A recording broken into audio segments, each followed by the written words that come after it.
Up. We are live. I know I did see some people in the Discord reading it. And it seemed to be a lot of people like rereading it from like they read it like years and years ago or like when it was first coming out or something and then picked it back up. I need to try because it's on my list to read this year. And I'm failing. I'm failing so hard. Yeah, I definitely think it's like one of those books where it's like so popular and like such a staple that you just gotta like read it. Yeah. Let me share. Yeah, I'm making sure it's working too. Okay. Hello, Kim. Of course, you're here. Thank you. And if you're watching this later on, we'll like discuss it a little bit and then like I'll warn before spoilers. But we're discussing Flowers in the Attic by V.C. Andrews, just this first one, not like the whole series. And yeah, if you're in the chat now, though, let us know if you read it and if you liked it, what you thought of it. Hello. Yes. I know Mandy did not read it, but I read it like a year ago. So I'm going off of memory. It's not like the most like amazing hard-hitting book that you might think it would be since it's so popular like in pop culture, but it's definitely pretty memorable. Like I think I remember a good amount of it. 5 stars. That's really good. What did you rate it? I don't do star ratings. I do like yay or nay. So yay. Like I think it's enjoyable. I thought it was good. I thought it was like emotional. I liked the characters. I liked the storyline. So how much incest is there in the story? Okay. This is one of the points that I want to talk about. So this came out in the 70s. It's set in the 50s. And when it was like 1979, I think it came out. So like basically the 80s. Yeah. And I guess when it came out, everyone was really like, it got banned. It was like this big thing because there was incest in this novel. And so basically we follow this family. Oh gosh, let me get my character list again. I forget their names. So we have the mother, Corinne, and she is married to Christopher. And then they have their daughter, Kathy, who we gets from her point of view. Mm-hmm. And then the oldest brother is named Chris. And then we have Corey and Carrie, and they're twins, very young, like toddler age twins. So and their father, twins? These are like the Kardashians. Oh yeah, there's so many. And they're all C's, yeah. Wow. So then they the father passes away in a car accident and they have to go and live with their grandparents because their mother she doesn't work, so they lose all their money. She doesn't have a way to support them. So she tells them like, hey, my father is like a millionaire. We're going to go live with him, but he can't know. And so that's why all the kids are in the attic. He doesn't know about the children. And so the children have to stay in the attic, be quiet, not be heard, but the grandmother knows that they're there. Okay. So the grandmother is super strict, super religious, and like as soon as they get there, she's already like planting the seeds like this isn't right. You guys are going to it's almost like she like speaks the incest into existence. You know what I mean? Like she's like just so prude, and I'm not trying to like be offensive, but prude and religious, where she's like so concerned like if the sister is going to have to like change her clothes in front of her brother or something. And they're fairly young. I mean, like I don't think they're even teenagers yet, which I know eventually once you get older you should separate things and whatnot, but the situation they're in is strange. So they have to be quiet. They can't go out. Like they don't go anywhere, and only the mother and grandmother know that they're there. So it kind of puts them in a weird position, and we get Chris and Kathy, the older two, who get into this incestuous relationship. But it's basically the whole book is them dealing with their mother, who is just like, yes, there is, when we get into spoilers, I'll get into why she's worried about incest, but like when you don't know why she's worried about it, and at first you're like, lady, why are you playing? It's like, when you tell a little kid not to touch something, they're gonna touch it. Like, Yeah. but so the whole book is just them dealing with, you know, their mom being like, oh, your grandpa can't know about you yet. And like throughout the story, you start to find out why he can't know about them. We know he's sick. And basically, she's like, we're just going to wait for him to die. And then you can come out of this attic and we can live our lives. I'll get all this money and we'll be okay.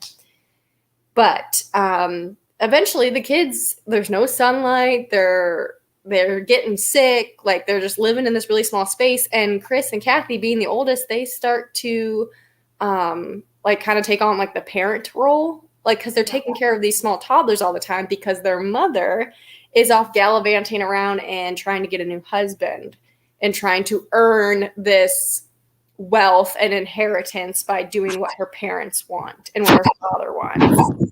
So what I think is interesting when you start the book, I was like, okay, so the mom seems like she's very present. I only read a few pages though, so I don't know how present, but I was like, this is interesting. So like, where does it take a turn where she kind of becomes super like neglectful and abusive?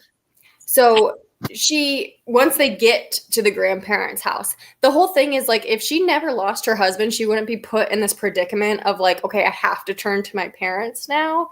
And they have these rules and requirements to help her out financially.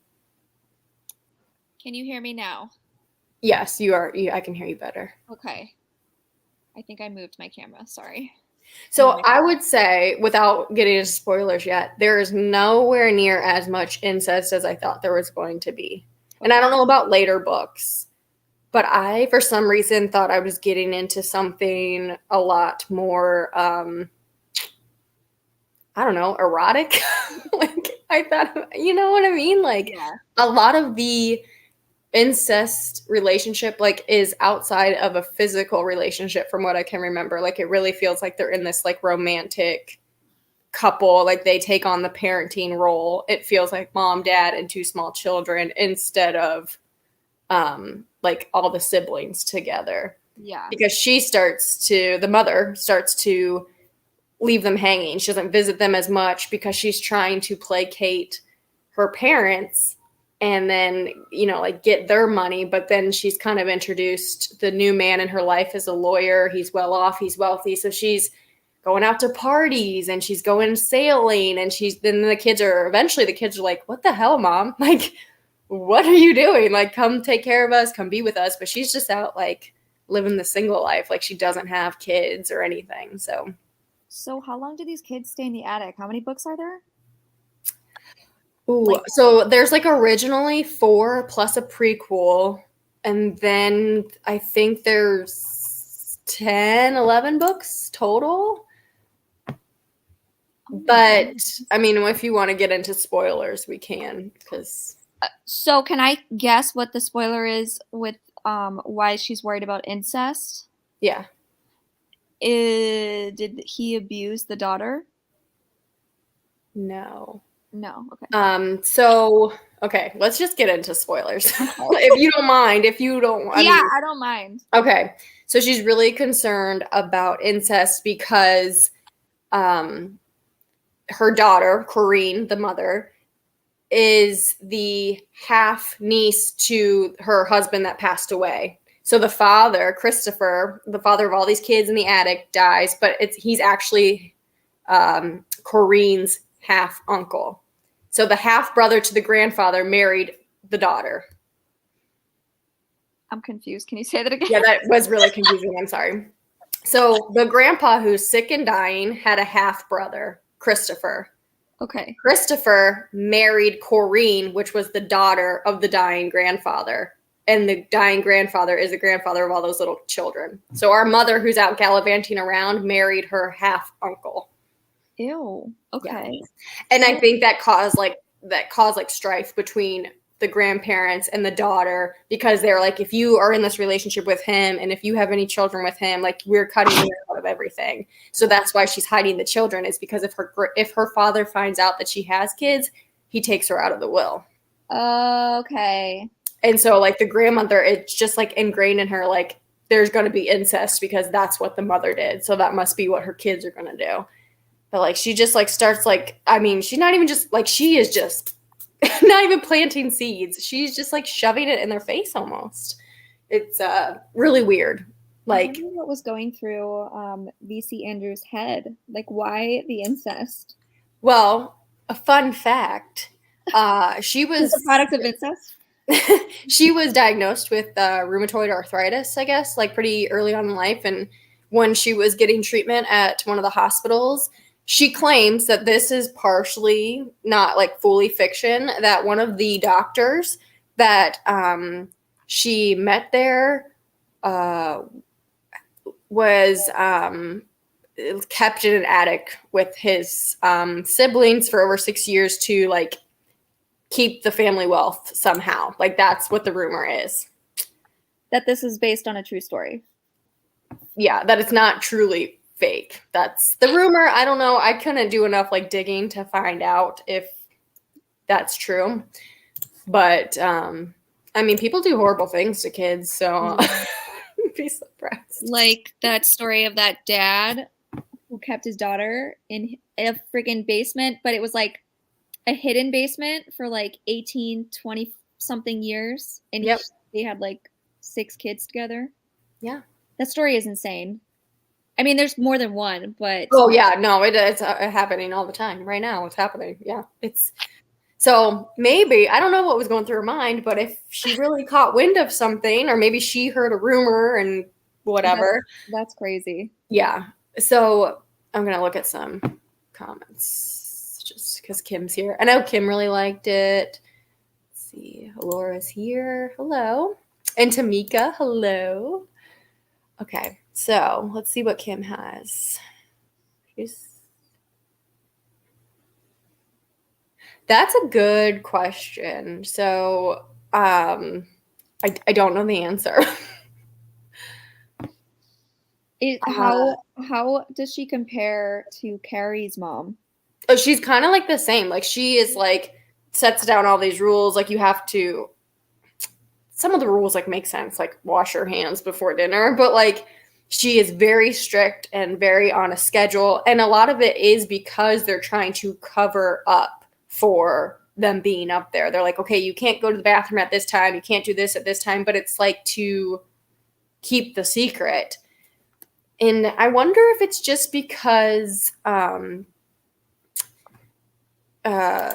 like she still somehow loves her daughter, and maybe it was more of the grandfather that was like, this is my half brother, if you marry him you're out of here. And obviously like she's religious too, so maybe she's kind of torn and like, okay, this is my family, I love them, I have to treat them, be the good Christian, but also like in her mind they're gonna burn in hell. So Yeah. it's maybe she's kind of torn. I don't know. New favorite. Wow, that's awesome. Oh, wow. It's really awesome. Let us know if you're going to continue with the series, though. Yeah, this is, I hear a lot of people talk about that they read this really young, but also it is YA. Like, it is targeted to YA audiences. So, I feel like I think that's part of the thing about the incest and how earlier I was saying, like, it's not as much as I thought it would be. And also, since we're in spoilers, I'm going to say that most of the incest, when it comes to a big, like one of the major physical incestuous moments is rape. It's not even consensual. Oh, no. So there's that. Well, that's not good. Yeah. I didn't know that. Yeah. So essentially throughout the book, these kids are basically trying to survive, and their mom just gets like shittier and shittier as a mother. And eventually one of the twins, the boy, so Corey, I think is his name, he gets really sick, and Kathy and Chris are like, look, mom, like you have to take him somewhere, like sick enough that he needs like medical attention, like a hospital or something. And she like refuses, and he ends up passing away. And throughout all this, we come to find out, like I said earlier, we're finding out why they're in the attic, why the grandpa can't know about them. And then also we find out that one of the clauses of his will is that if she ever has children with her half uncle, she's out. So they start the children start to find out that the sweet treats that they are like being offered all of a sudden are poison. There's arsenic in them. Oh.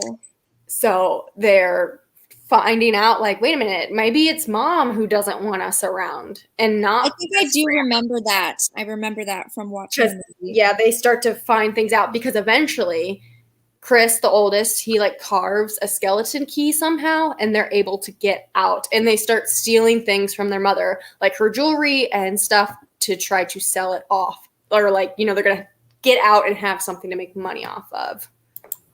Hey! Hey! I am so sorry. I just realized the time. Hey, everybody. It's fine. Yeah, so I'm going to get back to some about comments. incest. Yeah. And we are in spoilers. Is that going to bother you? No, that's fine. Okay. I do want to read the book. It's not that I don't want to read it anymore, but I've sort of like cooled off on it. So I'll just wait until I get that urge again and go for it. I'm the same. Yeah. Oh, yeah. Kim's going to continue on. I kind of think I want to try also. I don't know. Well, let's see what this is. I think she loves her daughter and the grandpa sounds like a jerk. That's the thing. I think as a mother, she is torn between, like her religious beliefs, but also still loving her daughter. Mandy, does the live make you want to read the book? Yeah. Okay. It sounds really interesting. I think I was just like not in the right mood to do it. I probably should have started it a while ago. Yeah.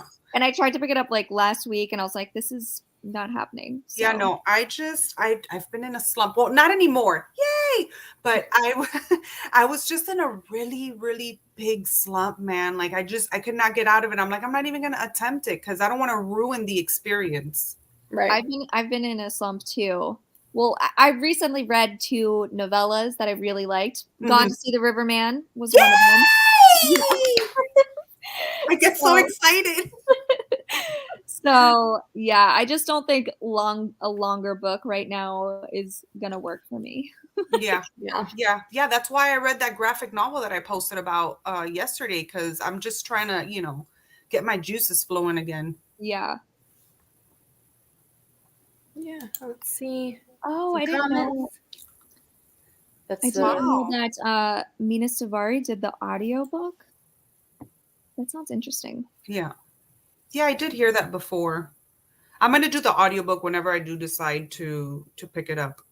I wonder if she does the rest of them then. Like, I wonder if I don't know whose point of view it's from, because like this first one, Kathy is our narrator. And like the rest of the books, is it like other characters? I don't know. Yeah. I think it's the same characters, but I don't know if maybe it changes POV or something. But yeah, and Kim is talking about, where's this comment at? Like you have to read the entire book to kind of understand their situation and like what they're put in. And you kind of almost understand like that the incest is not inevitable, but like you understand why they turn to each other like they do. Mm-hmm. But again, with the mother going out and about and meeting with it's her father's lawyer that she ends up getting with, like he's going to be her new husband. They're going out sailing and partying and all this stuff.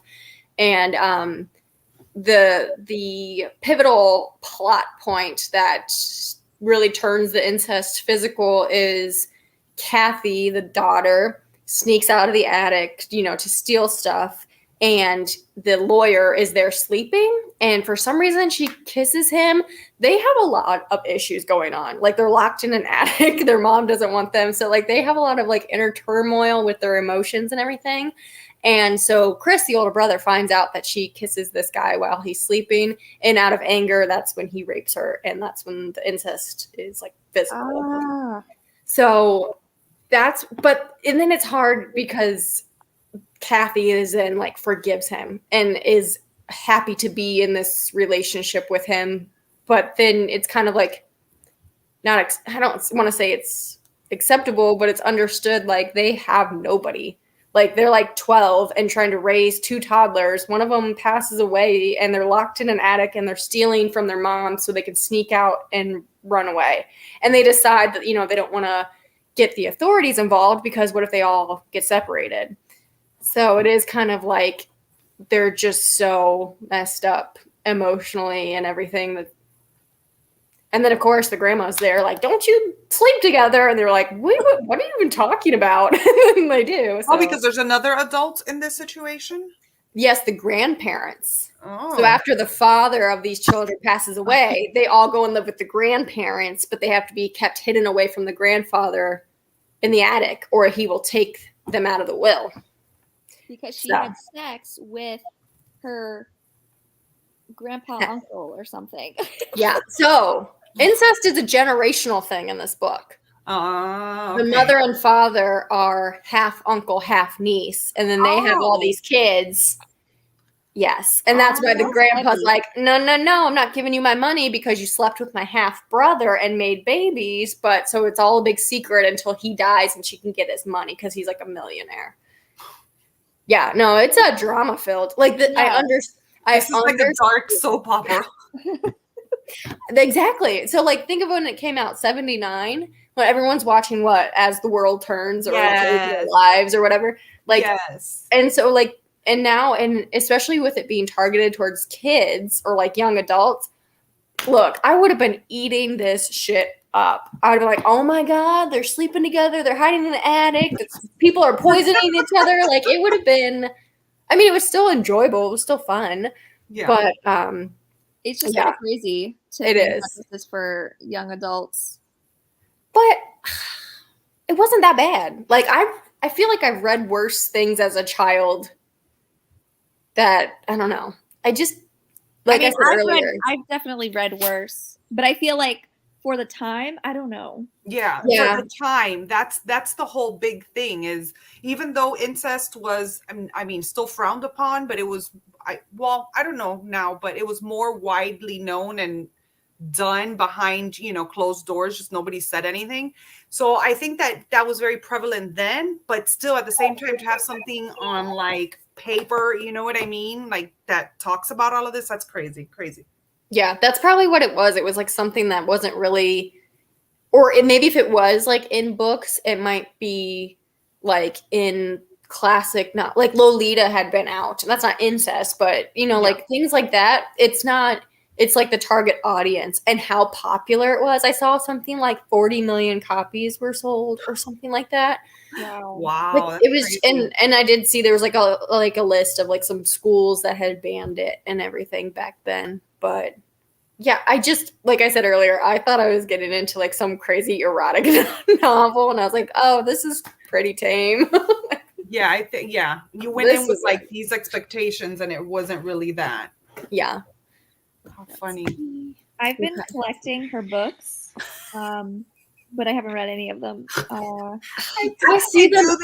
I do that with Lumley or Lumley, whatever that is, and that other guy that we talked about. What is it that we collect that we haven't read yet? Richard Lehman.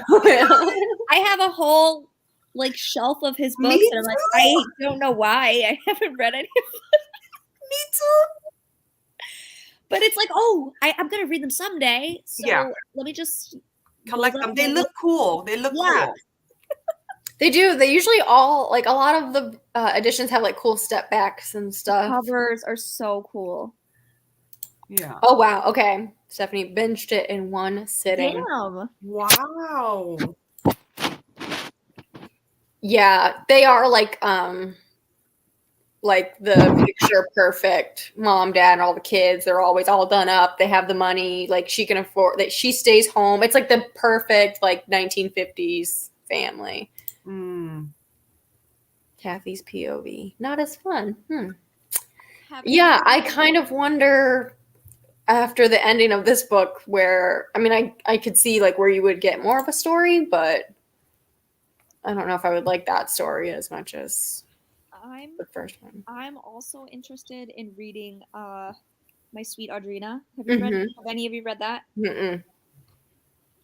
I think that is about a father and daughter, but I could be wrong. Oof. But I don't know if incest is in it. Incest doesn't bother me. Let me rephrase. I'm not like for it, you know what I mean? I'm not like rooting for it, but it doesn't bother me to read from it, and I sort of like enjoy it sometimes because it's like taboo, not enjoy it, and that's I'm done. Just shut me up. I'm done. So, that's why you liked Gone to See the Riverman so much? Oh my gosh, it was crazy. Don't say anything because I'm going to read that soon. No, I won't. I would never spoil anything, but crazy bitch. So, My Sweet Audrina, I can't even read this. I don't even know why I just held it up like this is a very long description. There's a new cast of characters in this haunting story of love and deceit, innocence and betrayal, and the suffocating power of parental love. So it kind of sounds like it's a similar theme. But I think it's something about, is she wanting to be with somebody else? So she had a sister, and the sister was like perfect, and her father could never love her as much as her sister. And now she's dead. So now she will come face to face with the dangerous, terrifying secret that everyone knows, except everyone. I mean, everyone except My Sweet Audrina. I wonder if the dad was abusing her. That's what I think too. That's my. Love the series. Yeah, I think a lot of things too. When you're a kid, things can go over your head a little bit too, or you might not understand them as much. I'm just reading the comments. Marcy loves incest. I just. Is Marcy frozen? Oh, is she? Marcy, are you frozen? I think so. I don't know if I can do anything. Ooh. Oh, well, John likes Richard Lehman. I've never read. No, wait. Did he write I Am Legend? No, that's Richard Matheson. Oh, yeah. Wow. Richard Lehman is I guess extreme.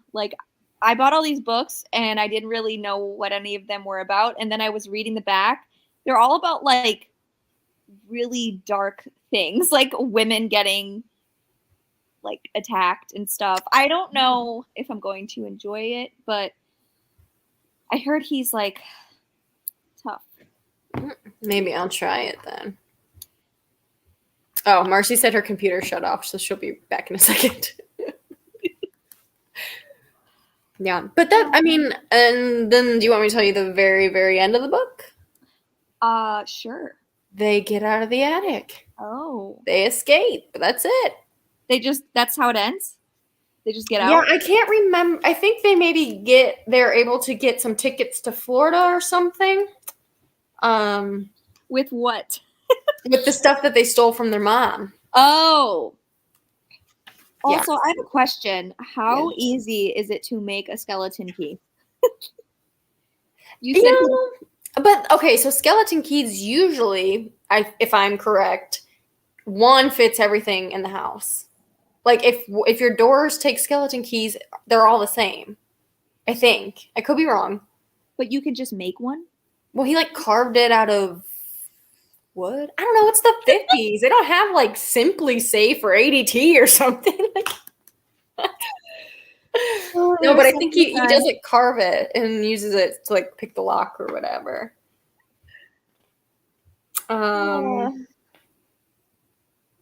Have you seen The Skeleton Key, the movie with Kate Hudson? With what? Kate Hudson. Yes, that movie's amazing. It's so good. And it's so underrated. Yeah, it's nobody talks about it enough. I know. God, man, I saw that in the theater, or maybe it was a drive-in movie. That was a good one. I didn't see it till recently, but I remember my mom and dad went to go see it in the theaters, and I begged them to take me, and they wouldn't, and I was pissed off. And I was like, "You bastards!" So I didn't watch it for a long time. It was so good. There we go. That's what it is. Took the key off the dresser. Oh. Yeah, that makes sense because he would have had to know what kind of grooves or whatever to make. Okay. What pattern to make.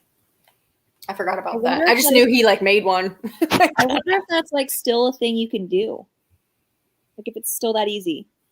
Did you know, like, I think when they make copies of keys, like, I don't know if this is true, but my mom told me this when she was getting copies of keys, is that most keys, like, they all fit in the same lock. Really? Like, it just sounded really scary, and also, like, so we all can just walk into each other's houses.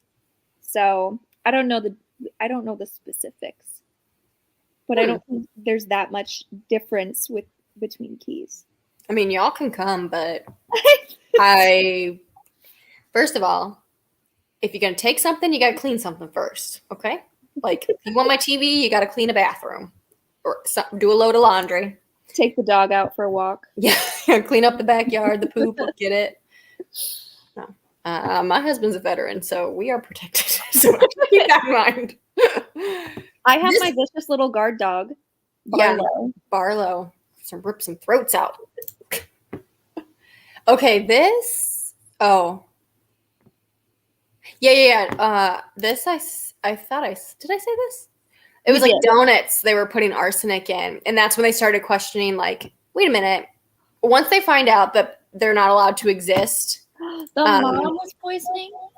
Yeah, because once they realize that part of the deal with the will is that if she has babies with her uncle, she doesn't get anything. And so the grandfather could change the will before he dies if he finds out about the kids, and then she wouldn't get anything. Wow. Yeah. This mom was right. They sound super great in the beginning, like nice, happy family. But then as soon as she gets a taste of like that freedom, single life, gonna be a millionaire, she's kind of like, see ya. I don't remember what this is. That he's dying? Is that what it is? Was that what the secret was? Or that he's not dying and they're poisoning him too? Marcy, you missed it. We were talking about how much you love incest. I saw there how Kim was like, Marcy loves incest. I don't know about that, but I just find it interesting to read about. Y'all are crazy. Oh yeah. They were still in the attic and he was dead? Wow. I forgot about that. What the frig? I know, this book is wild. Yeah, okay. Okay. Wow. Yeah. Is that other one that you were talking about by the same author, the one with the dad? No. Yeah. Yeah? Oh. My Sweet Audrina. Yeah. Oh. No, we're talking about No, but earlier. Yeah, I was asking if the other book. Okay. Yeah, so the little epilogue kind of leaves you with like, here's our survival and, our life was difficult, but that's another story to tell. And then it's just the rest of the books. Hopefully they don't end up back in that attic. I don't think so. Or their kids, maybe. Oh my God. I wonder if they like go on and have kids. That's what I'm saying. And they go up in the attic. Barlow! I was going to ask about him. He just looked at me. I'm trying to like. Hi. Look at, he's like, you guys so talk about some weird shit. Who are these people? You're so cute. Oh my gosh. I love him so much. Yes. I don't know if I want to know. I might try the next one. What happened? Mandy keeps touching her mic. Oh. Where is the mic? I don't know. Because earlier you were like muffled and then you moved and you sounded better. Yeah. Remember? I don't know what it was. It's probably on the bottom of the. I had my computer on my lap, so I'm just gonna come over here and sit down and leave it alone. I didn't know that if the mic is down below, but Yeah, it's probably on that little, like the bottom lip. okay. I'm sorry. Wow. Hello. I shut my whole computer off. Like what? Oh my gosh. I do know that Kathy mentions like, I don't know, like getting revenge on her mom, but like saying like she should like pay for her crimes. So I don't know, maybe in the later books something else crazy goes on. That would be cool if the whole like second book is a revenge story. Or later on. I don't know. I just think it's crazy that she got 11 books out of it. I know someone mentioned earlier that some of the other books are like Chris's diaries, so maybe it's like just the story again, but from like his internal thoughts. Okay. But it sounds like they really milked it.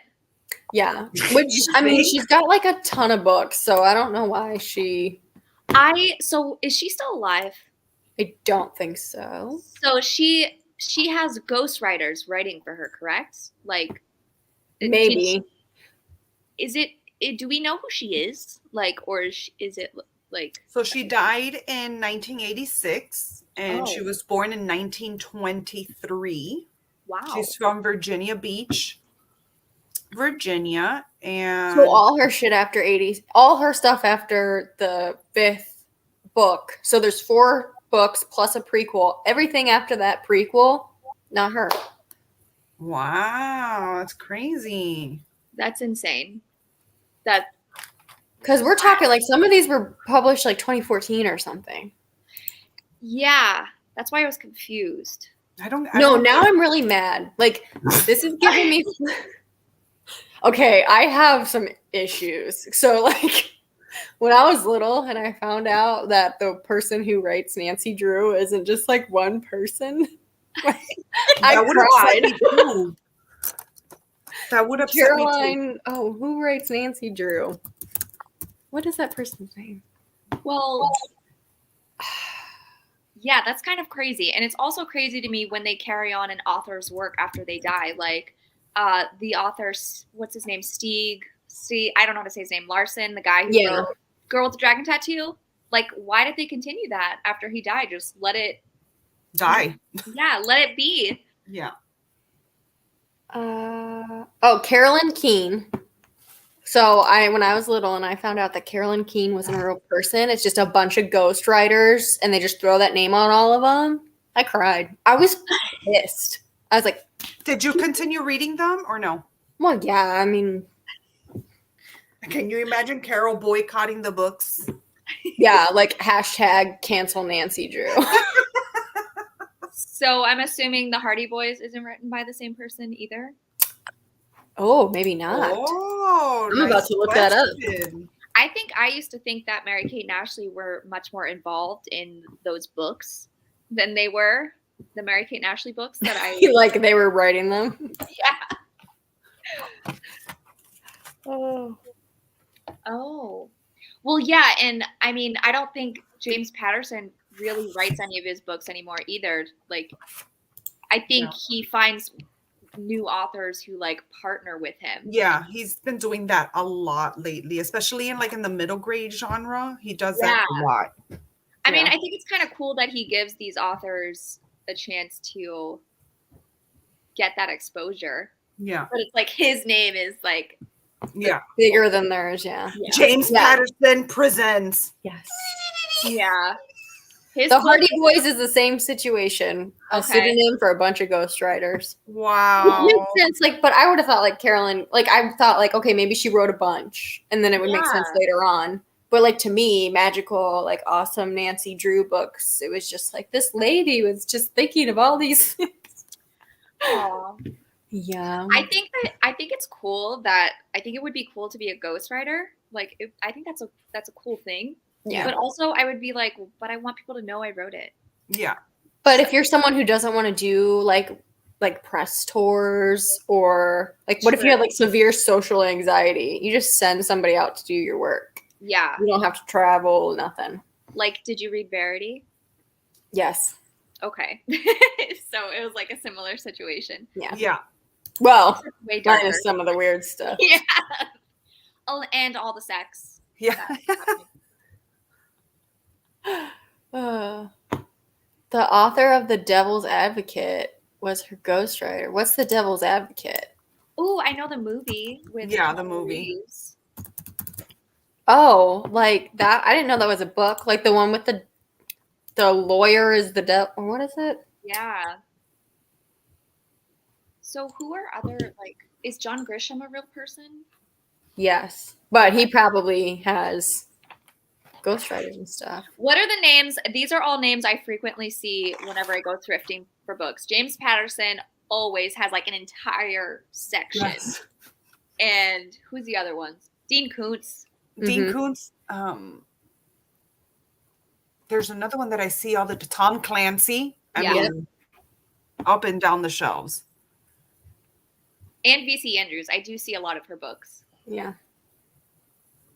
Not enough Stephen King. Harlan Coben. I see a lot of those too, yeah. Yeah. Tammy Hogue. I see a lot of her stuff. Oh, yeah. A lot of the female names that I can't think. Oh, Danielle Steele. I always love hers. Mm-hmm. Jodi Picoult. Yeah. And I'm like, maybe one day I'll just give it a go. Yeah. I'm like, no. Yeah, at least you know, like if you're like if you wake up one day and you're like, man, I just really need to read a Danielle Steele book. Like it's there. Like you will find it. Yeah. You just never know, Mandy.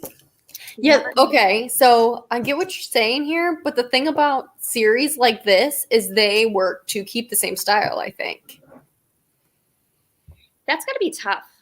But I mean, like I was a child reading Nancy Drew, so I probably wouldn't pick up on different styles. But like from what I remember, it seemed pretty consistent.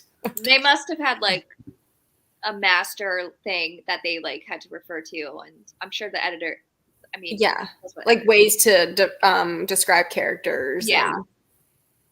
And, what about like on R.L. Stine? He wasn't writing those later Goosebumps. No way. Okay, I always wonder this because he's still churning those books out, and I'm just like, are you really writing all of these? Because how?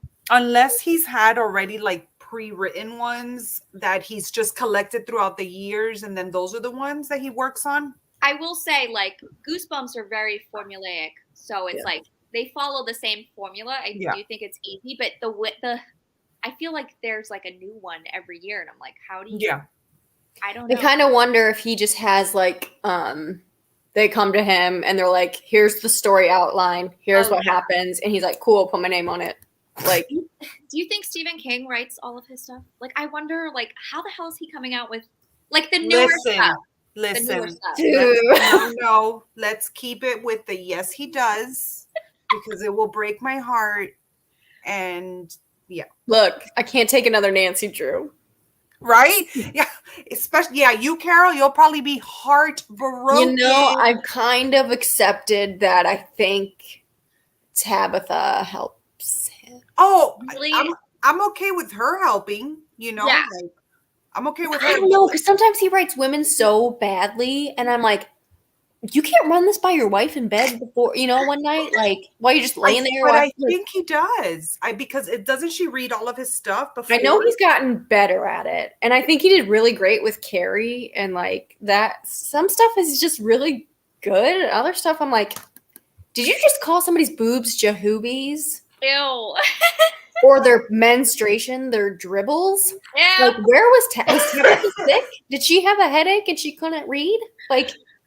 She's probably like, whatever, dude. He probably thought it was cute. I don't know. I don't know either. And also, like, he probably like they're in bed together. He's like, "Oh, your jahoobies look nice."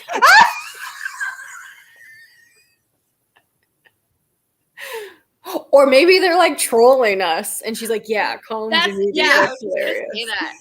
The way he described Annie too, like Annie Wilkes in Misery, I was just gonna say. I haven't read that one. He just has fun describing her as like just I think I mean like I wouldn't be surprised if he came out and said he had help or something, but that man is so wild and has lived such a life and has done so many drugs that I feel like he has the capacity to I don't know, just think of weird things. And, well, I do it's just the pace at which his books come out. I feel like he's coming out with a new one like every year. 2 times a year. I mean, this year he had one. Yeah. Well, okay, so he's got one that he wrote with Richard Chismar. Mhm. I just totally blanked. Me too. So I was that's like trying to so help that's you. like a partnership. So not like Mhm. a full like yeah, he probably had to read the stuff back and forth, Yeah. but not the same amount. And then he's got his full length novel in the fall. Mhm. But he also has a Scribd exclusive coming out this month too, which I'm assuming is like a short story though. Yeah. He says it's a longer short story kind of thing. Oh, Jesus. To King, Do it's I probably need like to, 500 pages. So should I sign up for Scribd to read this? Yeah, I am. Like I'm waiting ready. on it. Wait, so I'm what like is saving Scribd? my stuff on Scribd. Like I'm not touching Scribd because I want to get that. Yeah. Is Scribd like, what is it? Like $10 a month. So is this like, will it be available all in one go, or? Oh yeah. It'll like I don't know if it'll be an audio version. I I don't know if think it's just so. gonna be an ebook. Yeah, I think it's an ebook, and it's just like a library service. You go in there and they have magazines, they have ebooks, documents, everything. Okay. Audiobooks. Yeah. And honestly, I'm sure between me or Marcy or anybody else you follow, like somebody might have like a Scribd code that gives you like a month free or something. Oh, Or okay. 2 months free. I know I have a code. I don't remember what it is. It might not be like that good of a deal. Like search around and see if people have codes and get you like Okay. Well, you could trial I or think you something. can automatically get a month free when you Oh, first okay. sign up, or a week or something like that. You should. That way you can at least like explore, like look through the catalog too. There's a lot of horror on there, but it just depends. Like if you're not a big audiobook person, then Oh, Yeah. it's audiobook? and ebooks. And yeah, it's a little bit of everything, but people usually use it because it's rightly priced, and you get like a bunch of audiobooks. But the new releases though, there's a limit on those. So I think it's like 2 or 3 a month. Yeah, so they claim to be unlimited, but once you start listening or reading like really new stuff or new releases, they cap you for the Yeah. month. Okay. But that's usually, I mean, I always check my library first, and then if they don't have it, or I go to Scribd. So Yeah. whatever. Yeah, I just he probably does. He's a weird man, and I mean that in the best way possible. So yeah. Yes, like this video. I just have like a newfound respect for him since doing the Stephen King tour in Maine. Like hearing his entire life story, it's just insane. Like how he went from like basically he was so broke. Their family was so broke, and Tabitha supported him, and just to go from that to where he is now, That's and crazy. he gives back so much to his community. It's insane. Like he built a whole like hospital wing and all this stuff that like he doesn't ever like publicize. But Yeah. No, he just like talks about the shows he's watching, and then you would never know that he like does all this stuff. But he does the dollar baby thing too, which is cool. Like that is cool.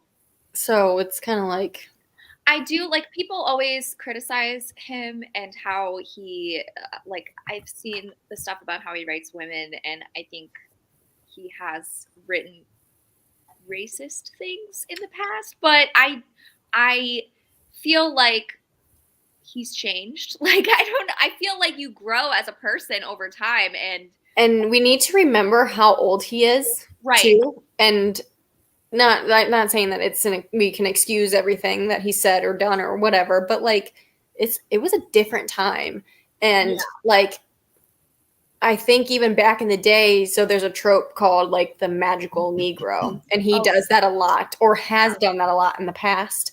And in the past, that might have been seen as like cool, like this is great, like Black person is the hero, the good guy, like. But now you kind of read that stuff and you're like, Steven, like what are you doing?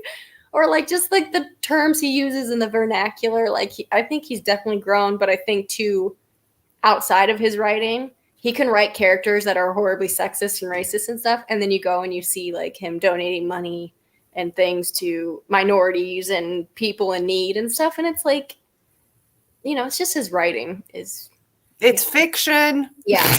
Yeah. Yes, and he writes sorry. about horrible people doing horrible things. So Exactly. Like, I mean,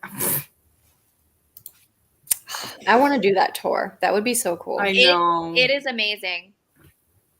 It's like I did a 3-hour private tour. You learn so much. I hope you have fun.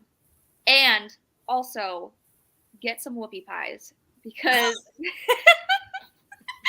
they're known for whoopie pies out there. There's like I think it's called Bangin' Whoopies. Bring on the food. Bring on the food. I love it. I'm not even a whoopie pie person. Those were the best things I've ever eaten in my life. They were so good. I want, like, you can have them deliver, like, and I'm now questioning if I should have them delivered to my house right now. Whoopie pies. I'm telling you. Look, you got me going on to look for. Yeah, it's in Bangor, Maine. That's why it's called Bangin' Whoopies. Oh, okay. I was like, They have all different types of flavors. I had pumpkin spice and chocolate chip. Delicious. So good. Highly recommend. Bangin' Whoopie. I just found them. So good. Listen, you might have started something here. okay. Not enough. Not enough. But I keep buying them. Hey, so then they'll always be there, you know? Yeah. I do. I need to, like, I'm trying to, like, pace myself because sometimes when I read his books, they're so long and I feel like they take a lot out of you, or at least for me. And I'm like, okay, I gotta step away for a minute. So I've read It, which I think, okay, I've read It and Salem's Lot. Those two are my, like, top Stephen King. I read Misery, which I really liked. What else? I read The Mist, or that's a short story. Night Shift. I loved Night Shift, the short story collection. Carrie. I've read more, haven't I? I don't know. I just hit 50. Damn! What? Yes. Wow. I'm by 13. I'm getting there. I'm gonna get to you. I'm going to reach you. You'll get there. Do you keep a log of it, Mandy, or do you just? I'm just basing it off of, like, I think I've logged it, like, on Goodreads, but I know I've tried. I almost read Desperation. Like, I almost completed it, but I, for some reason, could not finish it because there was, like, a creature in my wall every time I went to read, and I was like, I can't read this right now. And that fucking demon is in there.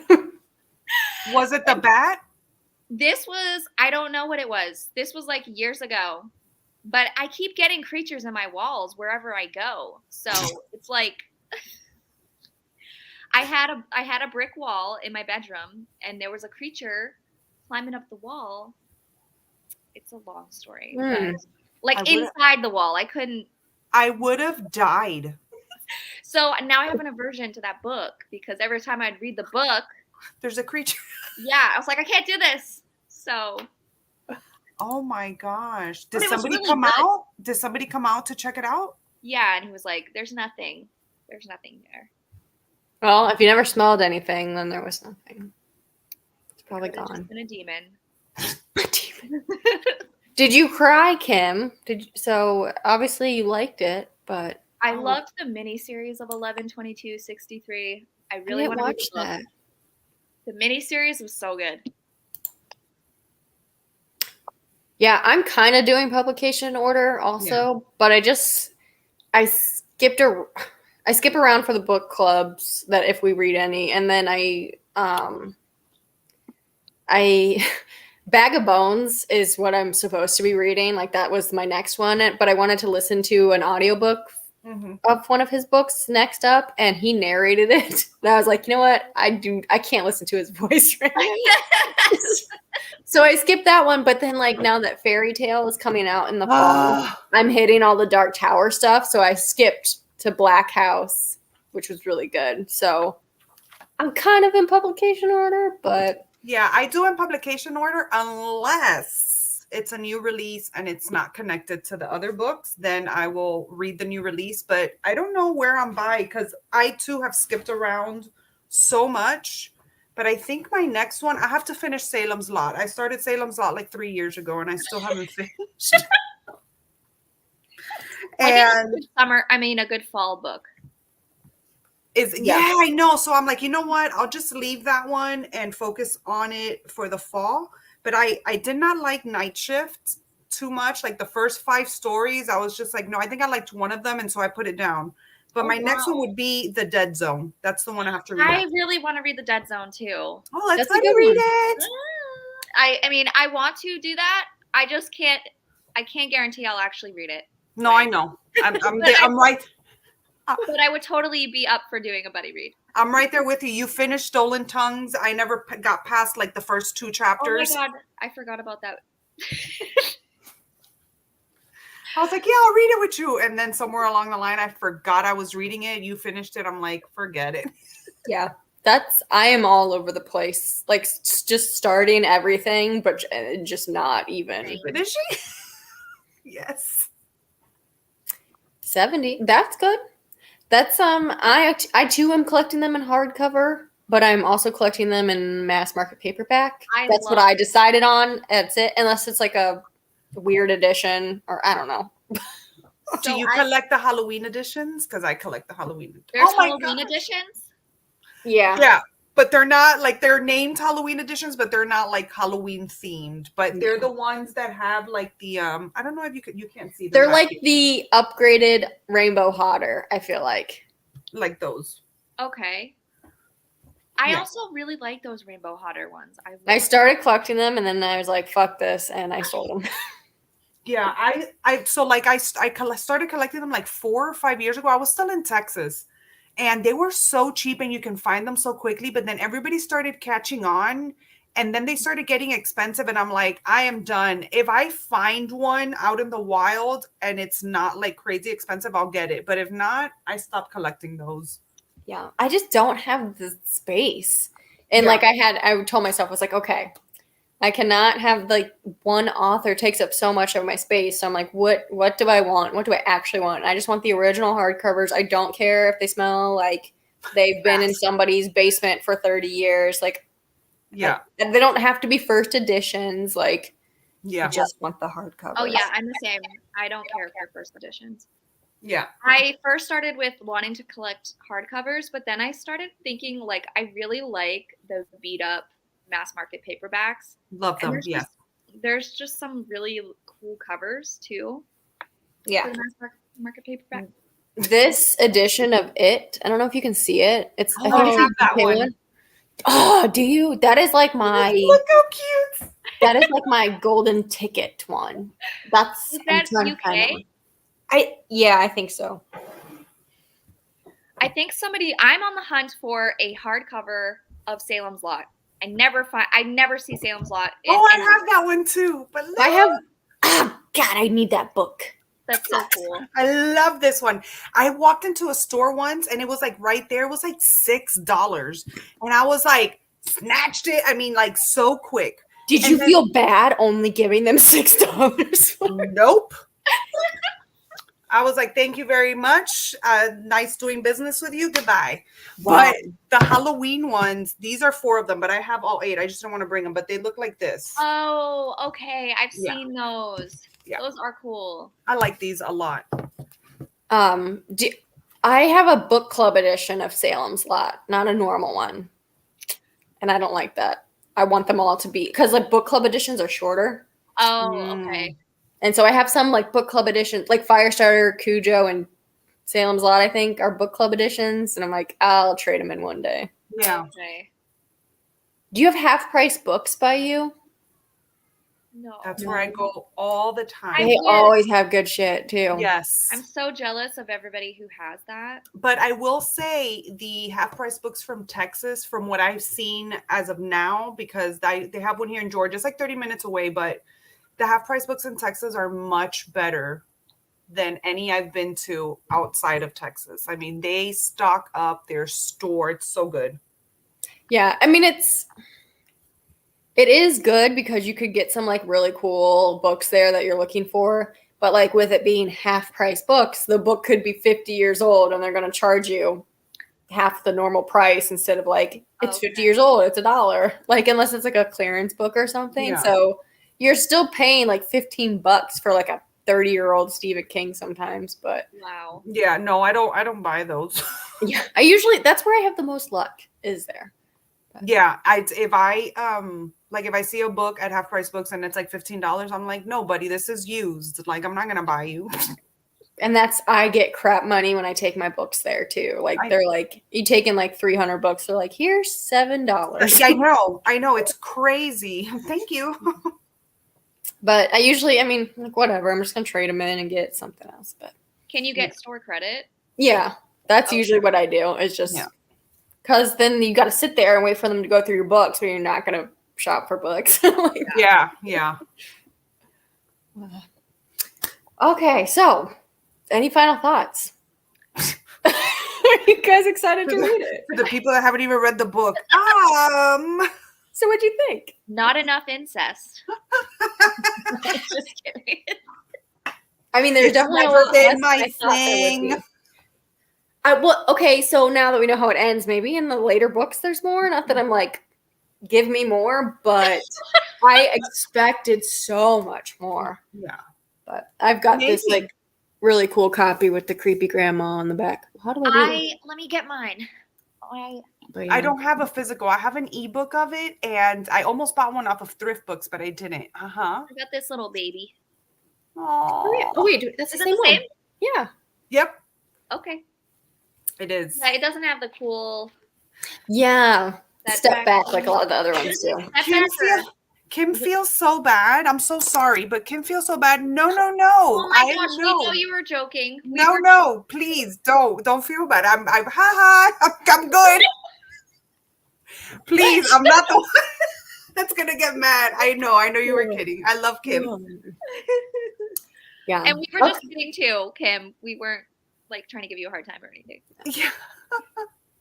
Yeah, so okay, next month we're gonna read Firestarter by Stephen King. Hopefully. Hopefully, at least one of us will have. I've already read it, so I can have a conversation about it. I have two. I mean, so if I read it, it'll be a reread, so that's fine. Yeah. But So I'm the only one that's reading it for the first time. I wonder. You know what? It's really good. I went into it with really low expectations. Like, I didn't think I was gonna like it, but it really surprised me. So I think you're gonna love it. I think so. Can we also talk about how Zac Efron is playing the dad in the new No, one? because it makes me feel old. I'm like, what? He's a dad now? Like, no. No. Like, It's crazy. But also, no. I don't want to see him as a dad. When does that My come daddy. out? Daddy, yes. That comes out on May 13th. Yeah, it's like okay. around the corner. I don't know how I'm gonna feel about it because I really loved. I read Firestarter. I think it was 3 years ago, and immediately watched the movie. And I loved it so much that I don't know how I'm gonna feel about this remake. I don't know. Don't think it looks that good. I know. But yeah, I want to watch the original first. I haven't seen the original because I wanted to read the book first. Yeah. But the original has George C. Scott. Yeah. And I love him. Yeah. I love him so much. He can be my daddy. He's pretty old, but It's okay. Speaking of incest, daddy. I can't. I am excited to watch it, but like you said, it doesn't look like fantastic. Is that me? No. Oh, I don't know. okay. I wonder. Okay, so you know how they did like Pet Cemetery, like the new one, they made some changes. I wonder how true to the book it's gonna be. You know what would have been cool about the Pet Sematary remake is if they didn't reveal the changes before they revealed the twist in the trailer. The trailer was so stupid. I know. That would have been cool to not know. Yeah. That would be cool. That would be so cool. That would be cool. I love Drew Barrymore. So we'll have information on that live show, like in Discord and on Instagram when that comes around. And then we're taking a summer hiatus, June, July, August, and then we'll be back in the fall. And hopefully, like, towards the end of that time, we'll determine, like, what we're going to read for the next few months or something and let you guys know. But, yeah. We're hibernating for the summer. Yeah, We'll it's see you just, guys I in mean, the fall. summer is busy, you know? Yeah, so, super, yeah. Yeah, and Crystal's super busy, too, getting married and stuff. So, yeah, hopefully in the fall, we'll get some spooky reads going. Oh, yes, Kim, I forgot this. Rain, I'm pretty sure she's still doing it. She says she's going to do a June, July, August. She's part of Stacks of Strange. She's going to do a June, July, August read along of it. So, yeah. I don't know how she's going with to do us it here on Horror24 too. Oh, yeah. I always forget to, I like cross wires. I do too. I get confused. Okay. Yeah. I'm sorry, Rain. I love you. Don't take that the wrong way if you see this. But yeah, so I don't know if she's going to make a Discord or add it to something, because I know she talked about the It read along with Stacks of Strange. I think that's why I got confused. Mm-hmm. So I don't know where she'll put it, but we'll share info on that too. So I'm gonna read it again. How many times have you read it? This will be my 4th if I stick with it. Oh my gosh. I have not reread it. I've only read it once, and it was 3. I was actually moving here to Georgia. I was listening to the audiobook while I was packing in Texas. So I want to say it was 3 years ago. And I don't know if I'm ready to reread that book. Yeah. I mean, I cried for weeks. So yeah, it made me emotional too. And I read it right before the remake came out, and I gave myself a deadline. I was like, okay, I need to read this by this so I can see the movie, and that helped like push me. So, and I loved it. I loved it so much. Yeah, it's so good. It is. Except the sewer scene, obviously. I'm not that we're like, yay, incest, yay, child pornography. No, it doesn't bother me. It doesn't bother me either. It's one of my favorite books, and I don't care what you say. Yeah. I mean, it's such a small part of the story. Right. Yeah. Like, it's like, not. You can't take away from, like, the wonderfulness of the rest of the novel. Like, hello, she wanted to bond, you know? Like, we're bonding, you know? No, I'm not cool with it. It's not like something that I'm like, woo, you know? Yeah. But it doesn't bother me. Right. It's not ruining it for me. He was on a lot of drugs, too, wasn't he? Yeah. Like, yeah. I don't care. I'm going to reread that book for the rest of my life. I don't care. My kid's going to read it. I don't care. I like how Kim is giving like a whole, all of our faves. Oh, yeah. I love her. She's good, too. Yes. If Tamika's still here, I think, if I remember correctly, she really likes Christine, too. I love Christine. I would have to say my favorite is Lisey's story though, and then Christine, but they're both like they're both fighting for number 1. So I just found Christine in the thrift store, which I was so excited to find. I really want to read it, but it's thick. It's very thick. And but it's so good. I've heard, And Lisey, is it Lisey? Lisey's story? I heard, I think, Johan on Instagram, Jobis. Yeah, that's how I refer to her. Jobis 89. Yeah, I think she says that's her favorite Stephen King story, and I remember she did like a read along, and I was like, I'm gonna read it, and I never read it. So. That's where I read it. I read it with her read along, but she did 2 of them. So I read it with her the first time around, and she pushed me because at 150 pages, I was like, oh my gosh, this is so boring. And she's like, just trust me. She's like, I never push people, but just push through. And I'm so glad I did because it became a favorite. And then when she did the read along again, like a few years later, I reread it again right before the show. So I've read that baby 2 times. I will read it for the rest of my life. It's so good. Oh my gosh. I do want to read it and watch the show. Yeah. Oh yeah. And Tamika says try the Christine audiobook. And I think I listened to it on audio too. I think I did. It's so good. Who narrate? Was it? So I don't know. I don't know. No, nobody that was like stuck out to me. Okay. I mean, it was good, but it wasn't like a celebrity I knew of. But yeah, I went into that. I was like, this is gonna be so dumb. I hate cars, and it was really good. It was really good. So good, just like the character development and just the depth of the story. Oh my gosh, so good. I collect Christine editions. Yeah. I'm trying to see who narrated the audiobook. Come here. Is that Bart? Yeah, he's making gremlin noises at me. Oh, I don't know who narrates it. I can't even find it. Oh, here it is. You know how sometimes they have like different. Oh, it's narrated by Holter Graham. Holter Graham. Okay. We don't know who that is. I don't know. I was He thinking does Blood and Honey. Is that like a? Wait a minute. That's a YA fantasy, isn't it? Or no? Yeah. Oh, that's dual POV. That's why I was like, isn't that a girl? Like a main character is female? I don't know. Oh yeah, he did The Revenant. Mm-hmm. I don't know who that is. Oh, that's really nice, Tamika. Yeah, I just read that one. So cute. Yeah, that's really cute.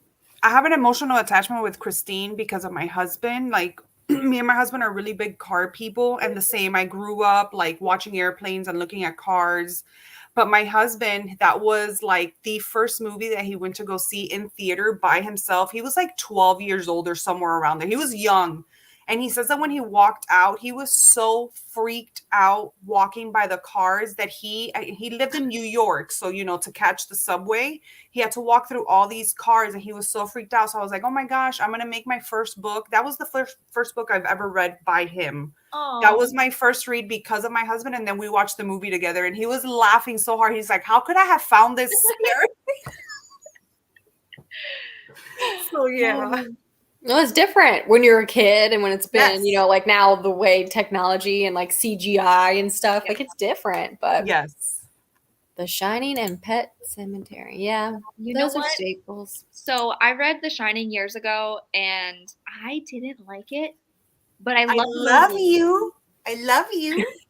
I do love But I want to reread it because I'm like, I don't trust myself from back then because Yeah, that one's not even in my like top 5. Like, it's Really? good, but I feel like a lot of people love it.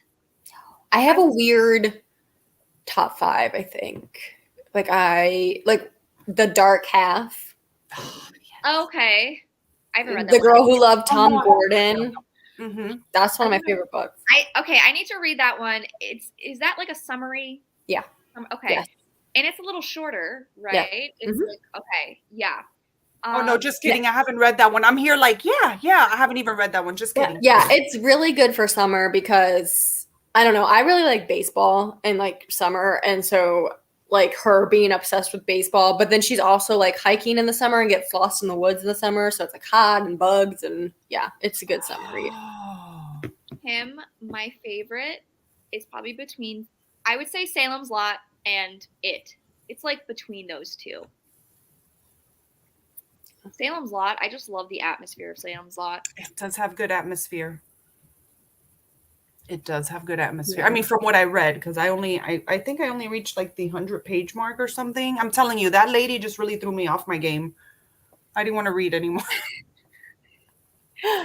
I think so. Yeah, I think I love the movie so much. So I don't know if that's why I didn't like the book. Like I don't know. But maybe like now I'm older. Now I can look at things differently. I'm gonna like maybe I can separate them better. I don't know. Yeah, it's kind of just like I kind of think of that kind of stuff as like an adaptation, obviously, but they kind of like just, it's not supposed, I go in thinking like, okay, it's not supposed to be the same. Like it's their interpretation. Yeah, I like Misery was good too. I even, unpopular opinion, I liked the Misery book like sections, like his book that he was writing.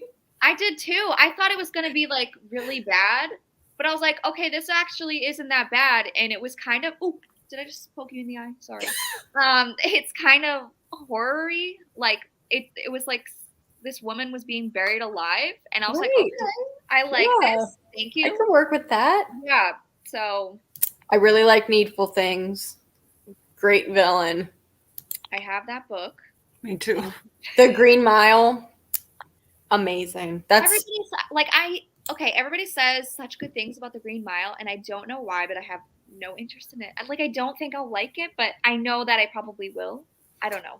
I don't know what. Okay, so when it was originally published, it's like 6 little novellas, and then eventually they did bind it up into one big novel. So it might read a little bit smoother in a bind up. I'm not sure, because when you get the 6 little novellas, I like read each one right away, but it's kind of like you're recapping the last one, but you just read it, and it's they're kinda so weird. little. They're so tiny. I have those, but they look so tiny to be recapping so much like that. Right, but I think it's because he went. Maybe there was like a certain amount of time in between each one getting published. So you don't like the Green Mile.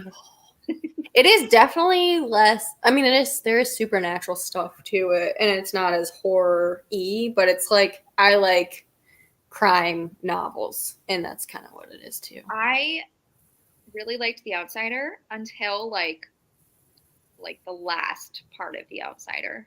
I didn't even read that one because I didn't read Mr. Mercedes yet. Yeah, I haven't read that one yet. Yeah, it totally spoiled that. I was like, oh. Yeah, okay. The ending of The Mist, the movie, is one of the greatest endings of any movie, like of all time. I agree. Yeah, but the story is definitely different.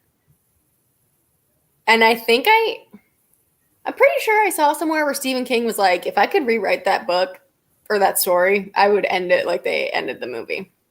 The movie ending was just perfect. It was such a like punch in the gut.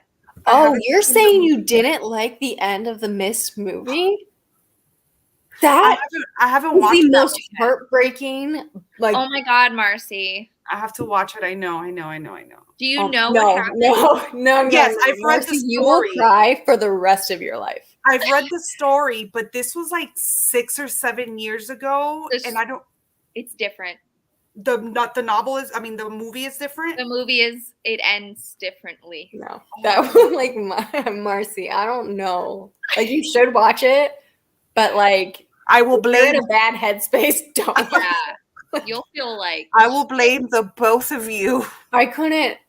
Like, my jaw was just like on the floor. Yeah, it's one of those. You're like, wow. Really? They went now there. I'm intrigued. Yeah. It's kind of like it's not like the first Saw, like that. It's similar in the ending, but it's like you're just like shocked, like what the. Oh, I'm interested now. You should go. Oh, okay. Go watch it right now. I think I am. Okay, you're forgiven then. You can come back to the next live show. Oh man! Now I really want to watch it because everybody keeps saying the same thing. The craziest ending of a movie. Yeah. Yeah. I couldn't. Oh my gosh. Oh, I heard that. When I first saw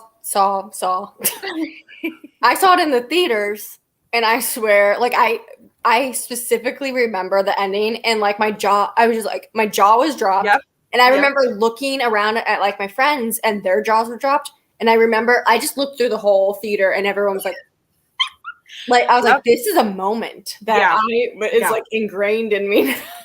Yeah, that was epic. It was an Yeah. epic moment. And that ending made you want to watch the movie again, which when it came out off of theater, I saw it immediately. Think that I'd never do that. And still the second time you're just like in awe again. Yeah. I saw that one in theaters too. But I think this first Saw gets overlooked so much. Like, I feel like everybody just puts it in the torture porn category, but I feel like it was like a really good crime thriller. Yes. Yeah. I It was agree. like 7. Yeah. Yes. Oof. You just hit my weak spot with 7. Oof. Yeah, that was like a pivotal moment in my life. And then I was like, yep, give me all the gore, all the horror. This is amazing. But that and the movie Enemy. The Mist, Saw in The Enemy. Most amazing ending. The Enemy is the one with Jake Gyllenhaal, and he he's like investigating. Do you mean Prisoners? No. This is the one with a critter, and I can't say much else. A critter? Yeah, like a I don't want to. Mandy is ready. I didn't know that. Okay, so it's a psychological drama, Sold. dual role. Jake Gyllenhaal, dual role, and they're identical people, and they're different, and they have different personalities. And then I think he starts to like try to investigate. I literally only remember the ending. That's it. Like I don't remember anything else. Okay. I have to check this one out because I love Jake. Me too. And I didn't know anything. Like I didn't know this was a psychological. Yeah, I think the guy who looks just like him is like an actor or something, and he's going to try to investigate like why they look exactly alike or something. Okay. Sounds interesting. I just remember the ending and being like, this makes no sense. Like, did you, okay, speaking of Jake Gyllenhaal, did you see Nocturnal Animals? Mm-mm. Okay, so I watched it recently. It's on Netflix. It's super disturbing. And it also stars Amy Adams. Jake Gyllenhaal is her ex-husband, and he's a writer. And he sends her his manuscript. They're divorced. I already said that. No, you didn't. Did I not? Okay, so they're divorced. She's remarried. She's miserable.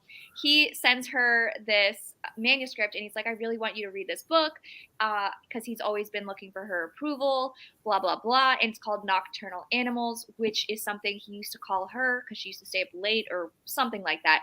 And then the movie goes between her reading the book, his book, and like her actual life.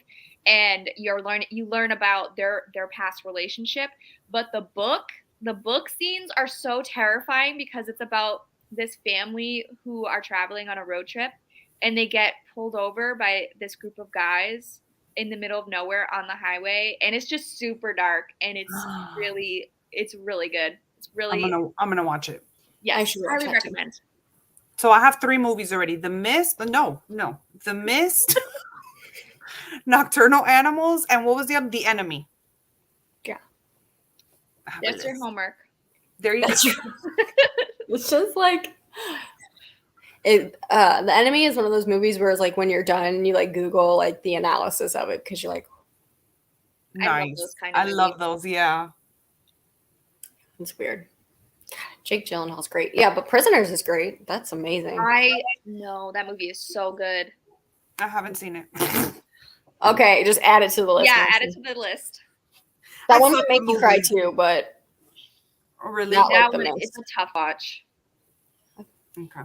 Do you need to know what it's about, or are you just gonna like? I'm just gonna go in blind. Hugh Jackman, Jake Gyllenhaal. Jake Gyllenhaal. That's all you got to say. I'm good. Yeah. Oh, and the other guy too. I mean, hello, Daddy. That's Daddy. And he is playing a daddy, so yeah. There you go. Alrighty. So I guess that's all. Firestarter next month, and then hiatus, and we'll see you in September. Yay! I think I've got everyone linked below. If not, I'll put that later, and we'll update Discord when we got it, and Instagram, and good to go. So thank you everyone for joining, and thanks you guys for coming because I thought it was going to be just me. I'm so sorry for being late and then disappearing. And it's fine. It's fine. I was like, I think I remember this book, and then I was like, but I don't remember anyone's names. And then as soon as I looked up a character list, I was like, okay, this is coming back to me. So yeah, you remembered everything. Yeah, it's a memorable book. It's just not like in an impacting way. But yeah. The live show I don't know yet, but and I'm sorry, Kim, that you always have to remind me to put it on my community tab after I tell you that I'll put it on my community tab. That's how we do things here. Look, I don't even know what I had for breakfast this morning. I don't know. So I feel you. We'll post it though, and hopefully, and I will remember to put it on my community tab, but it'll probably be like the last week in May, depending on everyone's schedules and stuff. So, and does everybody want to start making bets on whether or not I will actually read the book? Firestarter is pretty short. You will. You'll read it. Yeah, I think it's a short one. That's why I was like, okay. Do you like Stranger Things and stuff like that? He loves so that's why I'm like, okay, I need to read this book because I know it's major Stranger Things vibes. Yeah. You'll be. I think you will. All right. Alrighty. Well, thank you again, everyone, and we'll see you next time. Bye, guys.